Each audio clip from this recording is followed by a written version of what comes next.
بریم قسمت بعدی، کار کردن با متا تریدر. به به، متا تریدرمون اومد. آقا بخوایم مثلا از همین اول من یه اکانت بسازم. فهمیدین که چی کار شد؟ میان قسمت فایل، اوپن اکانت. بعد اینجا هر بروکری که دارین، مثلا من خودم بیشتر با بروکر لایت فایننس کار میکنم، بد نیست، نسبتا خوبه. و اینکه میتونین درباره بروکرها راحت داخل اینترنت یک جستجوی بزنید، واسهتون میاد. مثلا اینجا بروکرتون رو انتخاب میکنید، نکس میزنید و نسبت به اون چیزی که خود بروکرتون تعیین کرده، چون این بروکر نیست، خود متا تریدره، من میخوام یه دونه اکانت دمو، اینا نوشته open a demo account trade، یه دمو میخوام باز کنم، میشه نکس. اینجا مشخصاتون رو وارد میکنید و در آخر این تیک آخرش هم میزنید و نکس آخر و اینجا حسابتون ساخته میشه. این لاگین، پسورد و چیز دیگه نمیمونه دیگه. اینجا واسه مشخصاتتون زده. خب و اینکه فکر کنم مشخصات اکانت هم به جیمیلتون ارسال میشه. البته شما داخل هر بروکری که بخواین اکانت باز کنید 100% تو جیمیلتون ارسال میشه. اینو حالا من نمیدونم چون تا حالا چی بگم باز نکرده بودم. خب بریم از بالا.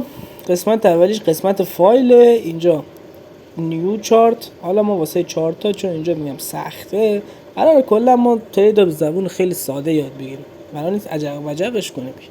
قسمت اولش نیو چارت، بعد اینجا ما کار نداریم. قسمت بعدی کلوز، سیو پیکچر. این قسمت همون عکساستا. بذاریم من متا تریدر رو قسمت عکس گرفتن و ساختن لینکش چون یه کوچولوی سخته، اونو قسمت ژانرال نویسی بهتون میگم.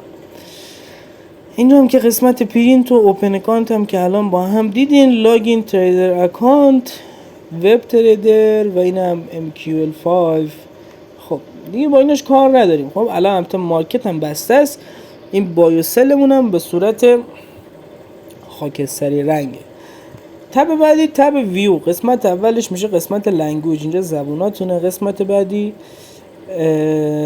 تولباره که دارین مشاهده میکنید.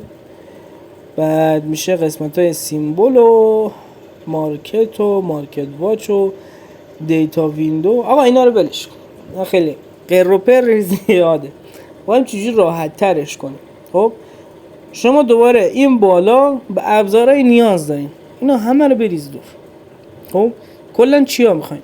بین اول قسمت ویو، مارکت واچ یا کنترل ام، مارکت واچ یا کنترل ام، اینو که بزنید میاد اینجا واسهتون میاد.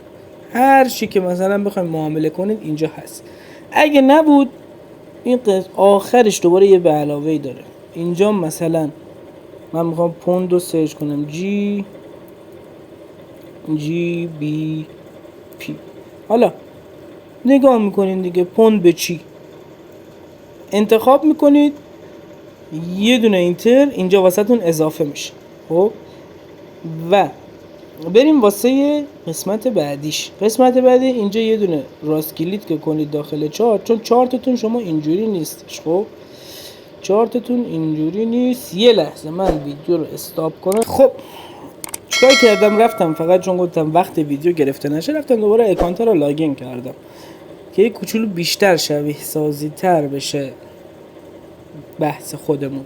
خب گفتیم آقا اول کاری وقتی که وارد شدین لاگین کردین چیکار کنیم؟ بیاین قسمت ویو، مارکت واچ، کنترل ام، بقیه‌اش هم هیچ کاری نداریم باش. خب مارکت واچ رو میزنیم اینجا. مثلا آقا اینجا یاد گرفتیم دیگه اد کردن، اینا رو خودمون یاد گرفتیم، XAUUSD. یه راست کلیک میکنیم روش، قسمت چارت ویندوش میاد. خب حالا من اینو بیام یک سر، احتمالاً تقریبا چارت شما این شکلیه. خب حالا اینو ما چجوری تبدیل به کنم؟ این اگه نه اینجا نیست، تبدیل به اون چارتی که اول فیلم بود انجامش بدیم. چیکار کنیم؟ آقا اول کاری خب ما چیکار میکنیم؟ یه راست کلیک قسمت آخر پرپرتیز، میایم اینجا کالر.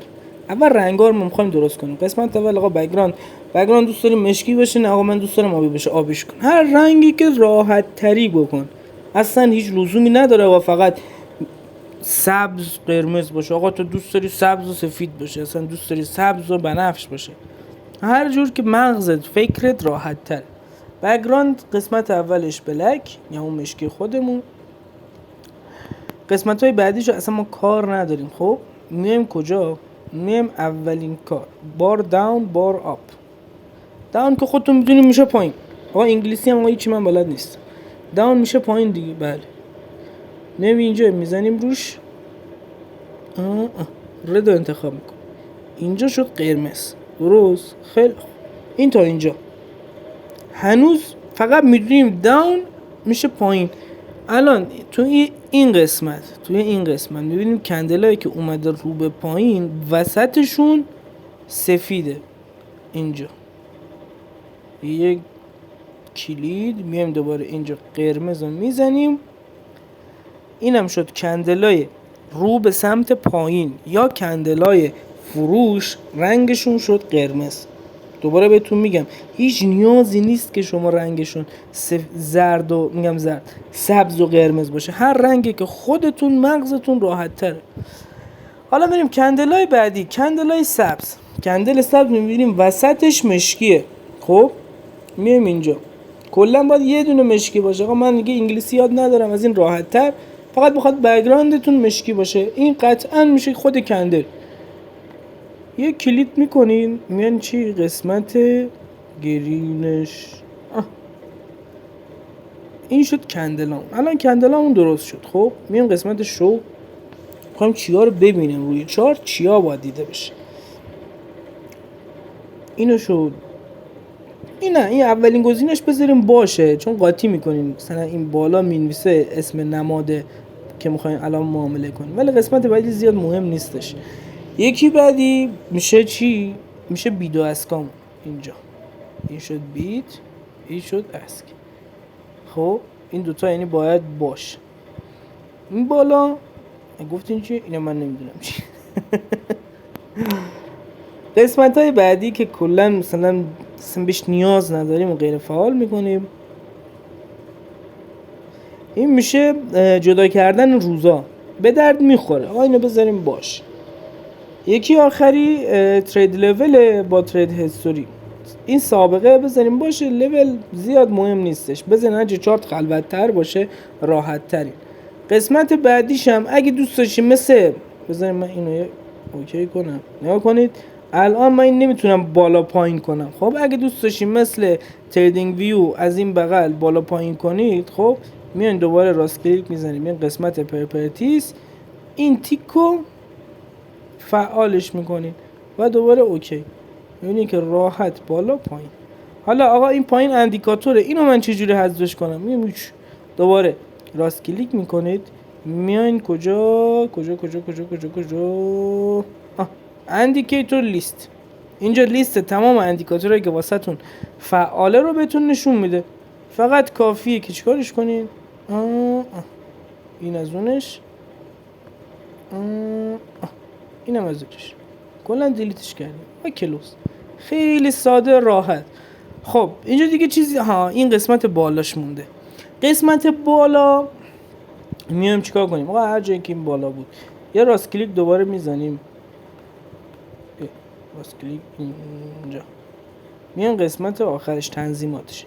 اینجا دوباره همه چیزایی که میخوایم بالا رو اضافه کنیم داریم میبینیم. خب حالا من اینا رو بذارین همه رو من پاک کنم که راحت از اول اونایی که لازم داریم و بذاریم خودمون، چون قراره با هم دیگه کار کنیم. قرار نیست که با هم ترید کردن خیلی سختش بکنیم که آی فلانه آی، نه داداش راحت تر از اون چیزی که فکر میکنیم. اولین کار ما نیو چارت راحت واسه اون آقا میخوایم داشته باشیمش. قسمت بعدی فعلا جستجو نه، پرینت نه، فول اسکرین باش.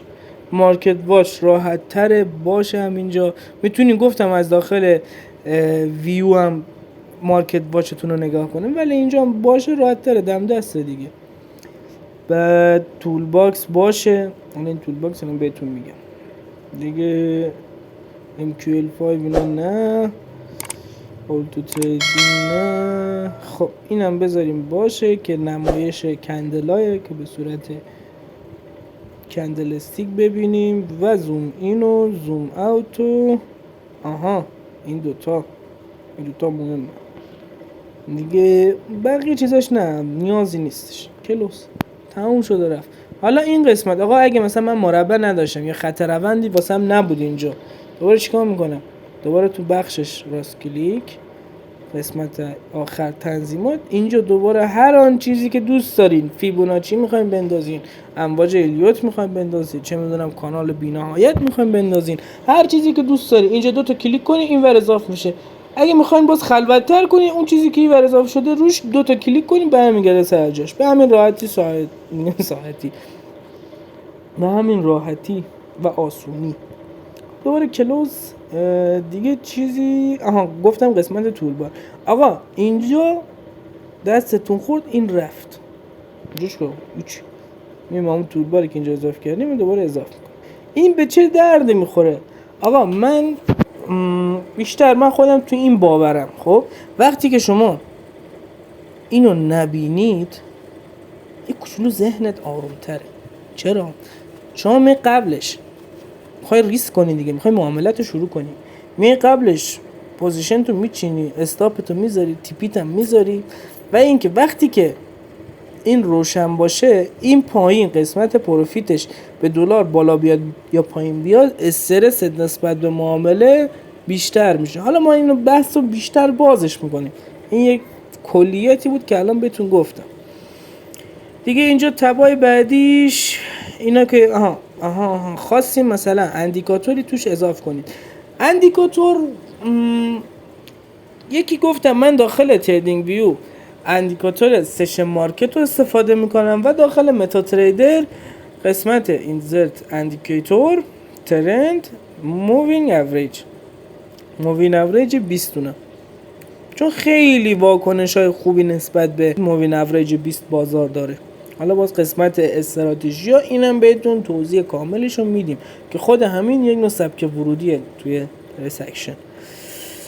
و عرضم به حضور شما که این اسکریپته که هیچی، اکسپرت آبجکت، اینجا هم که دارین نگاه میکنین دیگه ترند لاین هست، فیبوناچی هست، مربع و خط و مت و اینا هم که دوباره همون چیزایی که با راست کلیک کردن اینجا واسهتون میاره. این قسمت چارت هم واسهتون میاره. بریم قسمت تولز هم استراتژی تستر داره. قسمت استراتژی تست بیشتر واسه کسایی که اکسپرت می‌نویسن، یعنی ربات معامله گری می‌نویسن. قسمت تولز بیان قسمت آپشن، اینجا یک چیزایی به درد اون میخوره. قسمت اولش قسمت سرورمونه که همون یوزرنیم پسوردی که وارد کردیم. اگه خواستیم مثلا پسوردتون رو چنج کنین از این قسمت چنجش هستش، میتونین چنجش کنین. قسمت بعدی قسمت چارته که اهرامتون رو بهتون نشون میده دیگه. همون چیزایی که داخل پرپرتیس بود دقیقا همونجا هم بعضی چیزاش هست، مثل ترید هیستوری یا ترید لول و بقیه‌اش. زیاد گیج نشین، مهم نیست اونقدر، قرار نیست همه چیزا رو شما بدونین که. اینم که میشه قسمت سیمبولا. و بعد این شد این قسمت اکسپرت، اضافه کردن اکسپرت و اینا. اینجا هم که MQL5 بشه که هیچی، جام ایونت ها، نوتیفیکیشن که آقا میخوام من نوتیفیکیشنم فعال باشه نباشه، جیمیل بیاد فلان بیاد. این قسمت ایمیلاتونه که ایمیلاتون رو پر کنید، حالا پرم نکردیم مهم نیست. اینا هم که خب اینم از اینش شد دیگه، آنچنان چیزی نداره. قسمت ویندو. آقا من خواستم به حساب دو تا چارت همزمان ببینم. میام اینجا قسمت ویندو، این یک چارت این یک چارت، این چی میگه برو این یک چارت این یک چارت. خب حالا من اونم پاک کنم، یک دونه چارت داریم دیگه. اگه خواستیم مثلا بیشتر از این چارت این دو تا افقی، یکیش عمودیه. این از این شد. کلا خیلی راحت به اختصار ساده این شد تریدینگ ویو و متا تریدر. یه نکته دیگه که خیلی کارتون رو جلو میندازه این تمپلیتیه که شما ساختین. یعنی چی؟ یعنی به محض اینکه ورود کنین به متا تریدرتون همچین چیزی میاد واسهتون. حالا اگه شما بخواین چارت جدیدی رو اضافه کنین، باید دوباره از اول همه اینا رو بیاین روش سوار کنین. واسه اینکه این کارو نکنید راست کلیک میکنید میان قسمت تمپلیتاتون. تمپلیت ها، من اینجا تمپلیت رو یک تمپلیت سیف کردم به نام دیفالت. خب دیفالت یعنی چی؟ دیفالت خودتون میدونید رو همه چیزا دیگه خودکار خودش میندازه. دقیقاً رو اینم همین جور چیزیه. قسمت دیفالت میاین تمپلیت، مثلا اینو من الان با هم دیگه ساختیمش. خب میایم تمپلیت، سیف تمپلیت و اینجا اینو پاک میکنیم، دیفالت رو مینویسیم. دیفالت رو که بنویسین سیوش کنیم، به محض اینکه هر بازاری رو اد کردین میخواستین چارتش رو ببینید، دیگه نمیخواید دوباره برین تمپلیت داسش درست کنین و سیف کنین و فلان اینا، نه، هم بزنین خودکار خودش میندازه روش. همین سادگی و راحتی، هیچ کاری هم نداره. خب جلسه اولمون که تموم شد،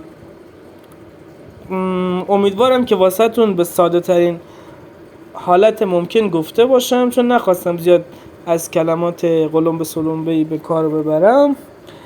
پرقدرت میدیم واسه جلسه بعدی. خوشحال میشیم که اگه ما رو داخل آپارات و یوتیوب دارید نگاه میکنید، حتما ما رو فالو و سابسکرایب کنید و اون علامت زنگوله رو هم بزنید تا محض اینکه ویدیو جدید رو گذاشتیم ازش مطلع بشید.